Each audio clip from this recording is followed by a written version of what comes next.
What's going on, JTLive? Welcome back to another episode of South Stand Signings, and we're back in the gaff, which means we're back here in the AM, ready to give you the scoop and keep you in the loop. And today is a day where I've actually been remonstrating with my emotions a little bit more and suppressing them a little bit less. And I'm actually starting to get a little bit frustrated with the way everything has been going at Leeds United. And I do want to touch on that with our first story today surrounding Mr. Habib Diara, who has had a few things to say about his move over to Sunderland. He told the club, "I'm happy, I'm excited to become a Black Cat, and I want to discover the Stadium of Light and its fans. Everyone saw last season's success, and I guarantee that I'll give everything for this team. I'll fight for these colours in the Premier League. I'm ready for this challenge, and I can't wait to get started." Now, two key things. Number one, the Stadium of Light and its fans, which, you know, for the past few years in the Championship has had a hell of a lot of people dressed up as empty seats. You compare that to a packed out Ellen Road week in, week out, absolutely no comparison whatsoever. You look at last season's success, to my knowledge, they got absolutely packed in by us in the first game, got a lucky goal from Melier, and packed in the second game. So, as far as I'm concerned, they didn't have too much success last year when you compare it to Leeds' 100-point season.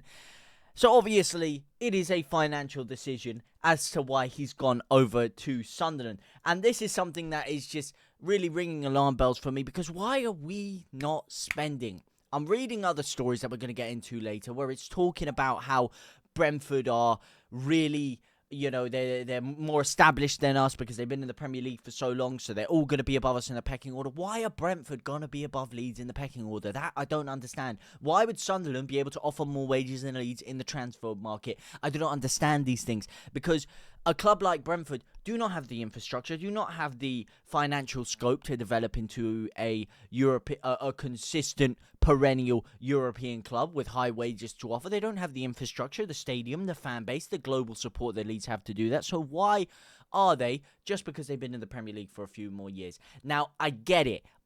Leeds didn't want to spend too big on Habib Diara, and I'm actually intrigued to your guys' view of this. Are you happy that Leeds didn't really go all guns blazing in for it and leave us in a financially perilous position like we have been in the past? I understand. We're Leeds fans. We've gone through the overspending and the consequences that gives us going into League One. Ironically, so did Sunderland, who also ended up in League One themselves, which a little bit confusing as to how they've splashed 30 million unless they really believe this is the guy. And you guys were kind of 50-50 on the fence from what you guys have said. But yeah, listen, man, I am starting to get a little bit annoyed, and we'll see it as we start to talk about some of these other stories today as to why I'm getting a bit frustrated with the way Leeds have been doing some of the transfer negotiations. But let's get into some of the other stories, shall we? Let's not burden you with too much of my opinion today. Now, the other one, the next story we're going to be talking about is, of course, what we spoke about yesterday with Noah Sadiki, with Leeds United eyeing up eyeing up a move for them, really putting our interest in. Obviously, there was reports of us putting a bid on the table, and it's a very, very, very manageable transfer fee, 10 to 15 million euros. I believe they were looking for 17 million euros to get the job completely done as of yesterday, which is a deal that I believe Leeds could get done.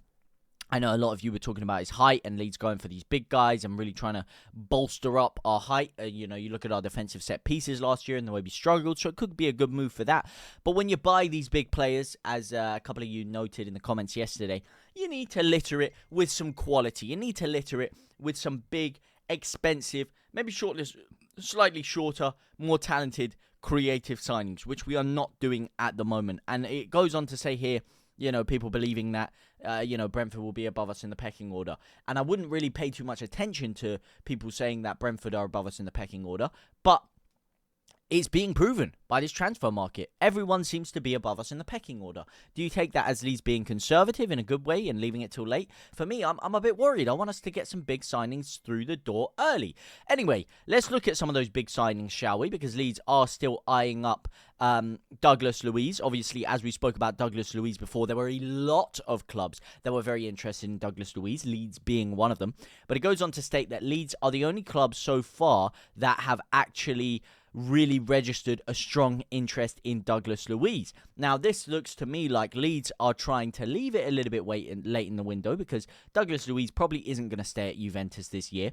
We're leaving it late. No other clubs are really registering too much interest. We don't want to spend too big. So we're leaving it. We're looking at other options. We're assessing cheaper options like Noah Sadiki and hoping maybe this one could edge its way a little bit closer during the end of the transfer window. Which, for me, is a very, very risky way of doing things, because I don't think that Leeds have really been,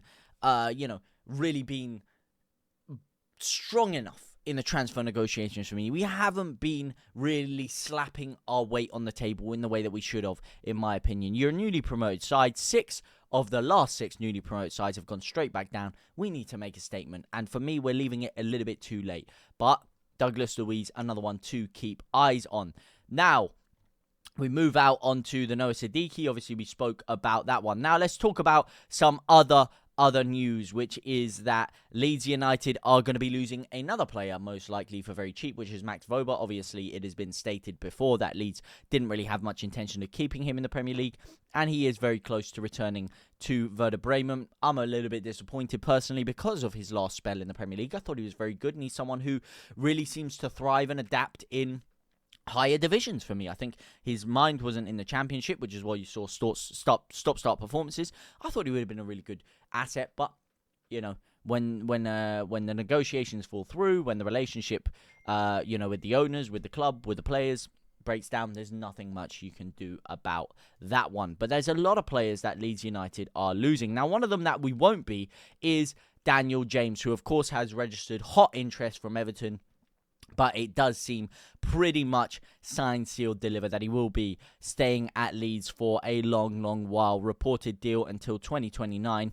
A good move again for Leeds United to get this through the door. But again, it's a player we've already had. It's a player we've already got. Yes, you want to build around them. Yes, he's someone who has shown loyalty to Leeds. He's someone who has built into the system Daniel Farke trusts, and is someone who could be really good in the Premier League if he carries on to develop the way he has under Daniel Farke. I know he hasn't kicked on the same way in the Premier League as he did in the Championship, but a lot of that is down to not having a consistent string under a specific manager. And his performances under Farke, his goals and assists, has been better than he ever had in his entire career, even in the Championship under other managers. So it's one to definitely pique interest and excitement from me, but it is also one which we need to bolster up with other players. Now, when you talk about other players that Leeds have had, we can't talk about that without Manor Solomon, who obviously has said that he wants to have another crack under the whip at Tottenham Hotspur. Obviously, champions of Europe this year. Yes, it's the BTEC champions of Europe, but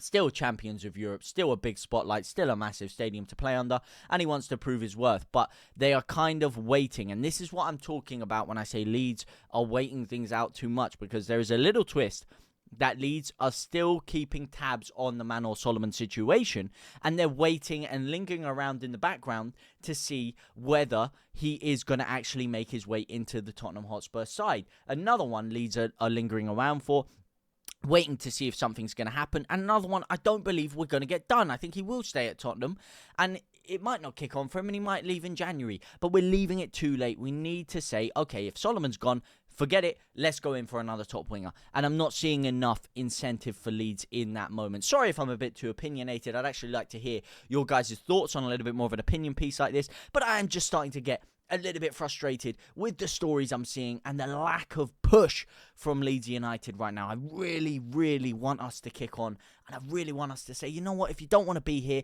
if you've said you would rather see if it can work out at Tottenham, your heart's not in Leeds the way that we want it to be, let's go and get someone else, man. Another player we've been lingering around for, Nick Pope. Another guy who we've been toying with the idea of getting because they want Trafford from Burnley. And now Nick Pope has later come out and said, listen, mate, you know what it is? I'm happy to stay at Newcastle. I don't really want to move to Tottenham. I don't really want to move to Leeds. Sorry, the past story was stuck in my mind. I don't want to move to Leeds. I'll happily stay and fight for my place over Nick Trafford. Got to rate that from Pope. But you've got to look at Leeds and say, listen, let's go in then. Let's go in and find someone else. Let's go in. Obviously, we've been linked with a litany of keepers, whether it be Ramsdale, whether it be Nick Pope, whether it even been Trafford from Burnley. We need to go in for someone quickly so we can build under them. We're leaving it a little bit too late. Preseason is starting around the corner. It's been over a month now of the transfer market. Transfer market shut and reopened, and we're still yet to get these key positions under wraps. Goalkeeper, number 10, number 9, a real top number 9, a real top number 10, and a real top goalkeeper, and we're still yet to do it. We're losing players, and we're not replacing enough of them, in my opinion. It's just very, very, very frustrating when you look at the way Leeds are going. Now, you look at this. Leeds have another advantage in a pursuit of a German midfielder. Now, this is Hoffenheim's Anton Stach, who he had a very, very decent spell at Hoffenheim. Very good season this year.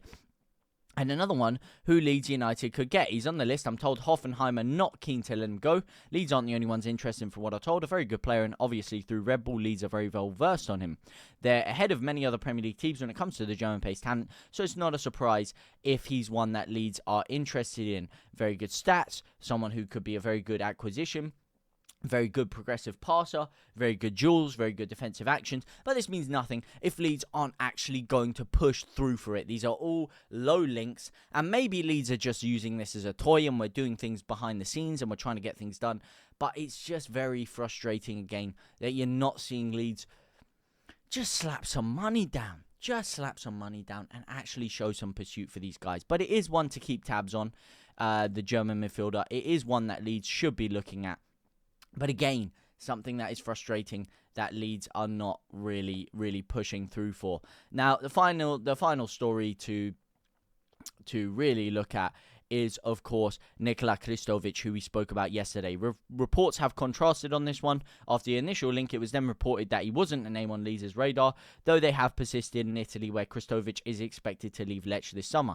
After speaking to Leeds United News, transfer expert Graham Bailey revealed to us that Krstovic is indeed a player on Falk's radar this summer, but the 25-year-old isn't someone high up on Leeds' wish list right now. As Bailey explained, he's obviously... he clearly has. I know for a fact he has. He's made it onto the list from what I've heard. He's just not very high on it. One of many. Leeds aren't panicking. They're doing the right things. But are we doing the right things? Should we be panicking a little bit more? Because when you're a little bit too relaxed, I find in life, whether it's a fight, whether it's a football match, whether it's going out and asking a girl for your number, when you're a little bit too relaxed on these things and you don't have that fear, you don't have that panic, sometimes you're not switched on enough, you're not alert enough, and you can let things pass you by and you don't perform to your fullest. And I'm seeing that a little bit with Leeds in the transfer market this year. We're a little bit too relaxed. We feel like everything's going to come good. So we're not actually going the extra mile. We're not spending the extra 5 million when we should do. And as a result, we're not getting it done. Am I overreacting with some of these news? There's not a lot of crazy news to discuss today, in my opinion. There's not a lot of crazy secured links.